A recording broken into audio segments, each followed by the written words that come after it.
జమ్మూ కాశ్మీర్లో మరోసారి బరితెగించారు ఉగ్రవాదులు. రాజౌరి గుండా ప్రాంతంలో ఆర్మీ పోస్ట్ పై దాడులు చేశారు.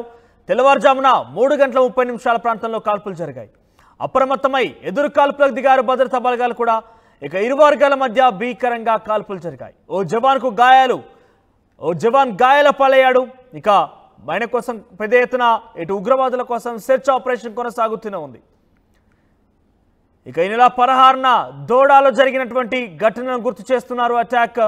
ఇక జూలై 19న కెరాన్ సెక్టార్లో చొరబాటుకు యత్నించారు ఇద్దరు ఉగ్రవాదులు. భద్రతా దళాల కాల్పుల్లో ఇద్దరు ఉగ్రవాదులు హతమయ్యారు. ఇటీవల దోడా జిల్లాలో కస్తీగఢ్లో అటాక్ చేశారు ముష్కరులు. ఆ ఘటనలో ఇద్దరు భారత సైనికులు గాయాలయ్యాయి. అంతకుముందు దోడా ఎన్కౌంటర్లో ఓ అధికారి సహా 4 సైనికులు వీరమరణం పొందారు. 200 రోజుల్లో దాదాపు 20 సార్లు దాడులకు తెగబడ్డారు ఉగ్రవాదులు. ఏడాది ప్రారంభం నుంచి ఇప్పటి వరకు జమ్మూలోని 6 జిల్లాల్లో ఉగ్రదాడులు కొనసాగుతున్నాయి. 27 మంది పౌరులు, 11 మంది భద్రతా సిబ్బంది మృతి చెందారు. 5 ఉగ్రవాదులను హతమార్చారు భారత జవాన్లు. ఉగ్రవాదుల ఏరివేతకు ఇండియన్ ఆర్మీ భారీ ఆపరేషన్ చేపట్టింది. 500 మందికి పైగా పారా స్పెషల్ ఫోర్స్ కమాండోల మోహరింపు అక్కడ చేసి ఉంచారు. ఇక మరోవైపు బోర్డర్లో పాకిస్తాన్ చర్యలను అడ్డుకునేందుకు 4000 మంది అదనపు భద్రతా బలగాలు అక్కడ మోహరించి ఉన్నాయి. సుమారుగా 200 రోజుల్లో ఈ 200 రోజుల్లోనే 6 సార్లు ఇటువంటి ఘటన చోటు చేసుకుంది. సో పెద్ద ఎత్తున ఆపరేషన్ భారత బలగాలు కూడా చేపడుతున్నప్పటికీ సుమారుగా 11 మంది భారత సైనికులు మృతి చెందారు. మరొక 27 మంది సామాన్య పౌరులు కూడా మృతి చెందారు. సో మొత్తం మీద 6 జిల్లాల్లో ఈ ఉగ్రదాడులు కొనసాగుతున్నాయి. 20 సార్లు జరిగింది 200 రోజుల్లో ఈ ఘటన. ఇక ఎన్కౌంటర్లో ఓ అధికారి సహా 4 సైనికులు వీరమరణం పొందారు.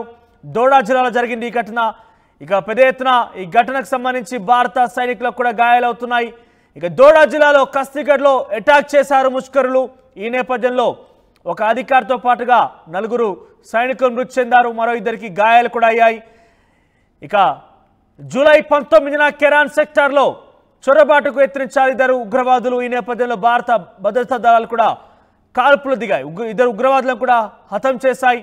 అయితే 16న దోడా జిల్లాలో జరిగింది, 19న కెరాన్ జిల్లాలో జరిగింది. ఇక ఈ నిన్న సంబంధించిన ఘటనలో పెద్ద ఎత్తున ఎదురు కాల్పులకు సంబంధించి ఘటన చూసాం. ఈ నేపథ్యంలో 3:30 ప్రాంతంలో ఈ కాల్పులు జరిగాయి. రాజౌరి గుండా ప్రాంతంలో ఆర్మీ పోస్ట్ పై ఉగ్రవాదులు దాడికి దిగారు. అయితే ఈ దాడిలో పెద్ద ఎత్తున గాయాలయ్యాయి. ఎదురు కాల్పులకు సంబంధించి కూడా మనం చూస్తున్నాం. ఇరు వర్గాల మధ్య భీకరంగా కాల్పులు జరిగాయి. ఓ జవాన్కు గాయాలయ్యాయి. ఇంకా కూడా ఉగ్రవాదుల కోసం సెర్చ్ ఆపరేషన్ కొనసాగుతూనే ఉంది. సో 200 రోజుల్లో 20 సార్లు ఉగ్రవాదులు దాడులు చేశారు.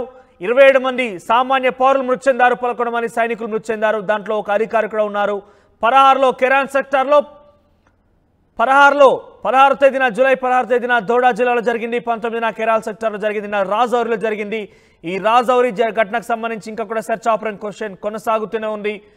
సో ఉగ్రవాదుల కోసం భారత భద్రతా బలగాలు ఇంకా సెర్చ్ ఆపరేషన్ కొనసాగిస్తూనే ఉన్నాయి. ఒక జవాన్కి గాయాలని తెలుస్తోంది. సో ఆయన్ని వెంటనే చికిత్స అందిస్తున్నారు. మరోవైపు సెర్చ్ ఆపరేషన్ కొనసాగుతూనే ఉంది. సుమారుగా 10ల సంఖ్యలోనే ఉగ్రవాదులు అక్కడికి చేరుకున్నట్టుగా అధికారులు గుర్తించారు. సో ఈ సంవత్సరం మొదటి నుంచి 2024 ప్రారంభం నుంచి కూడా ఇటువంటి ఘటనలు చోటు చేసుకుంటున్నాయి. పెద్ద ఎత్తున ఉగ్రవాదులు దాడికి దిగుతున్నారు. మరోవైపు పాకిస్తాన్ ఉగ్రవాదులు చొరబాటు చేయకుండా 4000 మంది సైనికులతో భద్రత కొనసాగుతోంది భారత బార్డర్ పైన కూడా. అయితే ఈరోజు రాజౌరి జిల్లాలో ఉదయం 3:30 జరిగింది ఘటన. 10ల సంఖ్యలో ఉగ్రవాదులు భారత్లోకి ఎంటర్ అయ్యేందుకు ప్రయత్నించగా భారత భద్రతా బలగాలు కూడా తిప్పికొట్టాయి. సో ఒక జవాన్కి గాయాలయ్యాయి. మరికొంతమందికి ప్రస్తుతం ఇంకా సెర్చ్ ఆపరేషన్ కొనసాగిస్తూ ఉన్నారు. ఉగ్రవాదుల కోసం, ఉగ్రవాదుల ఆచూకీ కోసం ఇంకా కూడా అక్కడ ఆపరేషన్ కొనసాగుతూనే ఉంది. సో మొత్తం మీద 200 రోజుల్లో 20 సార్లు ఇటువంటి దాడులకు ఉగ్రవాదులు పాల్పడ్డారు. 27 మంది సామాన్య పౌరులు, 11 మంది భారత సైనికులు, దాంట్లో ఒక అధికారి కూడా గాయపడ్డారు.